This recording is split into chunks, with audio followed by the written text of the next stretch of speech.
ఈ గుళ్ళేట్రా? అదే అండి, నేను అమ్మగారి కాల్లో ముళ్ళు గుచ్చుకున్నాడండి. గుండెల్లో గుణపాలు గుచ్చుకున్నట్టు ఫీల్ అయిపోయండి.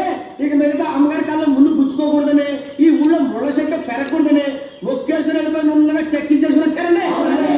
ఓరి నా చేపల్లో ముళ్ళు, మా అమ్మ అంటే ఎంత భక్తిరా!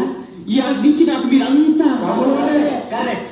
నాన్న ఓబు బాబు, ఈ నా తమ్ముళ్ళకి రేపటి నుంచి కూలి తలా 5 సరిపోదు, తలా 10 తగ్గించి నా పంచ మీద అంచు, లేకపోతే నాకే టోపీ వేస్తారా? నేను గడ్డం గీసుకుందాని ఏమైనా కబురెట్టు 30 గొళ్ళ బాగా ఉన్నాయి, ఇవాళ కుదరదు రేపు వస్తానని కబురెట్టాడు. అప్పుడే నాకు అనుమానం వచ్చింది. అమ్మ నా ఏమన్నారా, దేవుళ్ళ అంటే అబ్బాయి గారిని మోసం చేస్తారా?